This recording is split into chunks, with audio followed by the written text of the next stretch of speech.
Yes, dear scholars, we can move on with our lesson of biology. Of course, we are still moving on with genetics. And of course, briefly, for today, we are going to begin with sex-limited, Haulandric, and then sex-influenced characters. So, we go sex-limited, Haulandric, sex-limited, Haulandric, and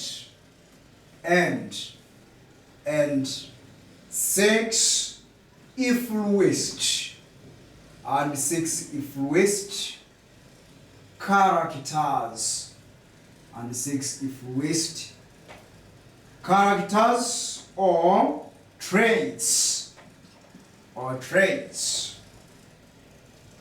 So that is where we are. So that is it, members. Sex-limited, Haulandric, and sex-influenced characters, also called traits.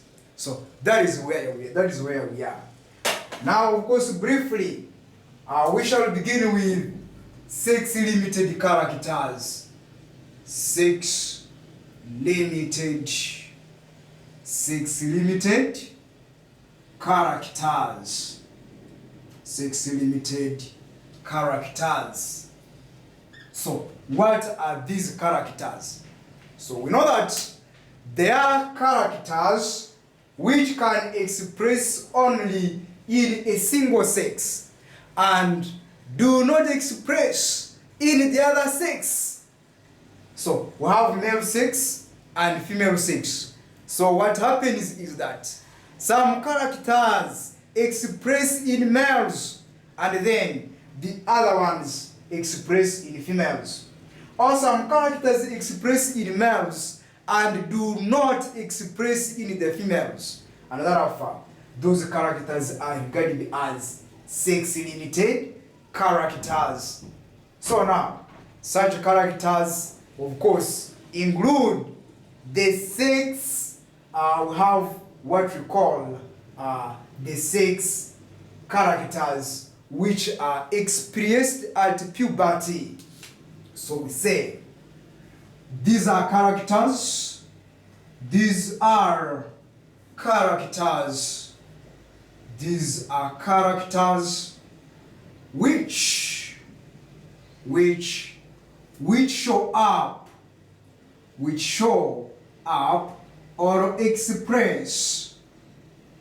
which show up or express only, which express or show up in one sex, and do not show up in the other sex. So members, you come to know and to realize that sex-limited characters are characters which show up or express in one sex, and of course briefly do not express in the other sex. So such characters are regarded as sex-limited characters. Examples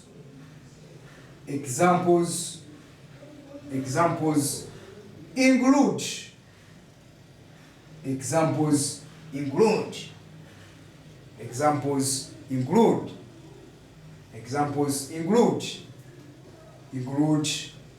the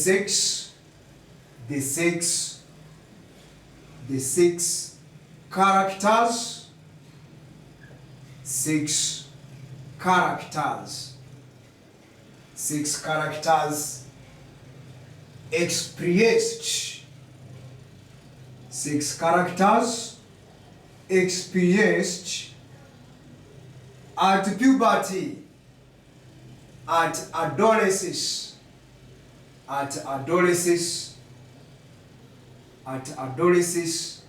or puberty.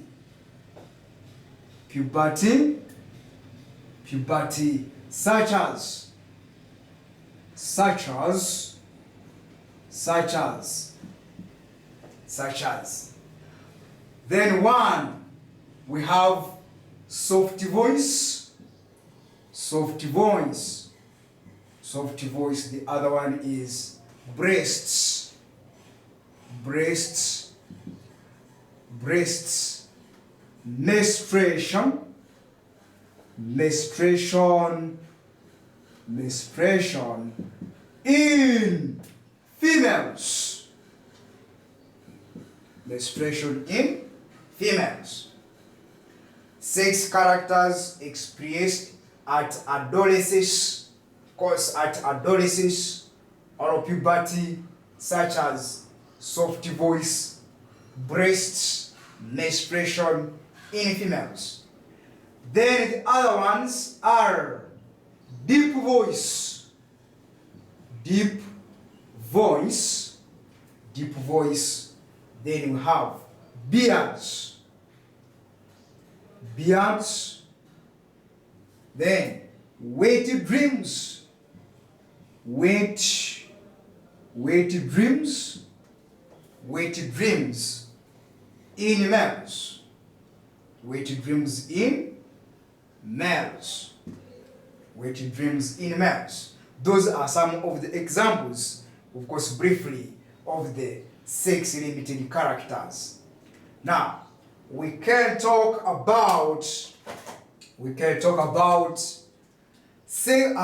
Haulandric characters. Haulandric characters. Haulandric characters. Then here we have characters which can express only in the males. So we have characters which are controlled by genes carried on the Y chromosome in human beings, and specifically and strictly those are what we call the Haulandric characters. So we say Haulandric characters are characters which are determined by genes carried on the Y6 chromosome. So we say these are characters.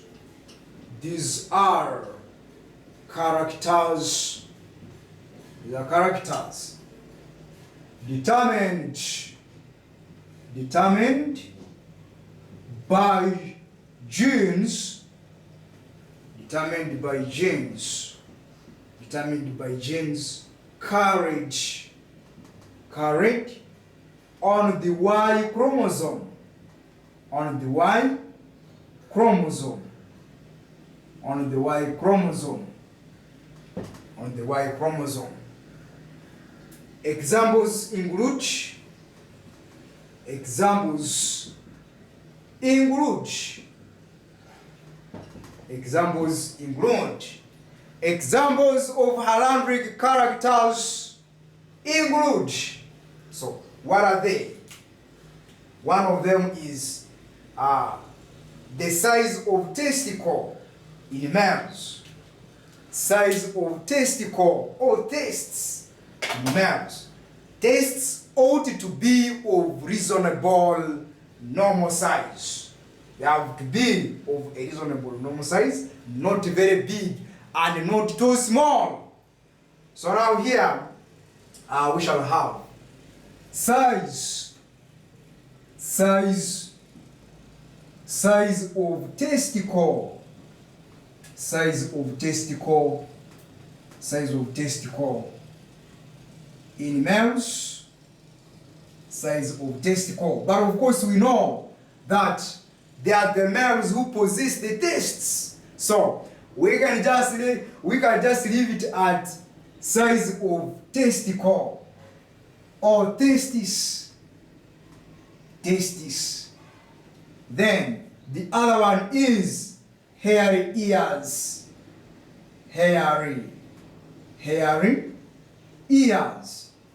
Now this one is what we call a tuft of hair developing on the pinna of the eye. A tuft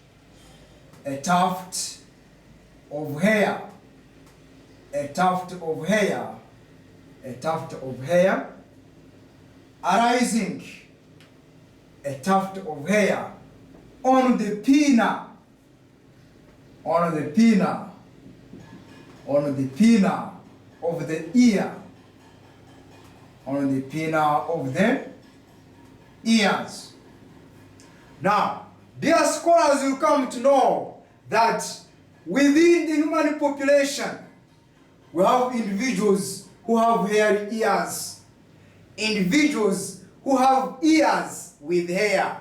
Of course, the hair develop on the pinna, that outer part of the ear is what we call the pinna. So now, that character or that characteristic is a Haulandric character, and this character is only expressed, of course, within the male.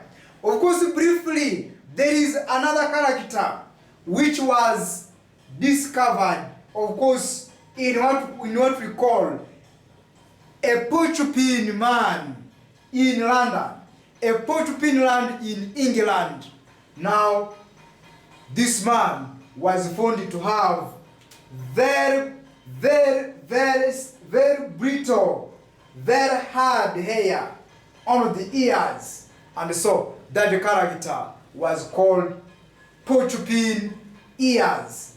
And so that character, of course, briefly we say it was not fully studied, and therefore I may not include it there. But when you read books, of course, you can find it that it is also there. Porcupine man, of course, was discovered in the 18th century in England. Now, let's talk about 6 influenced characters. 6 influenced characters. 6 influenced characters. Now, these characters express themselves in both sexes, the male and the female, but of course they express differently. Those are what we call 6 influenced characters. An example here is what we call baldness, whereby the females have whereby the males have perfect bald, and then the females have scanty hair loss. These are characters. These are characters which express or show up in both sexes, where we have male and female, but they express or they show up, but they show up differently. They show up differently.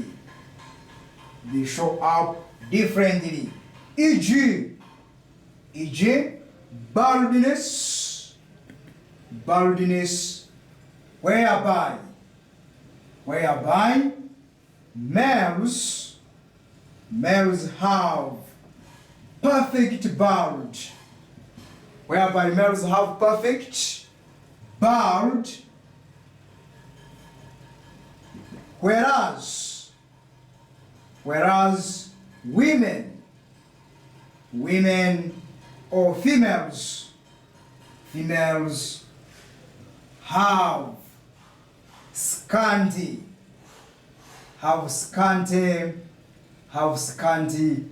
hair loss. So, dear scholars will come to know that in females, the females will begin losing their hair at different points on the head, what we call scanty hair loss. The word scanty simply means scattered. And so now, such a character is said to be an influenced sex character, whereby males have perfect bald and then the females have scanty hair loss. So now, there has been sex-limited, Haulandric, and sex-influenced characters as elaborated and shown as elaborated on the board. So of course, let us meet for another episode. Thank you so much.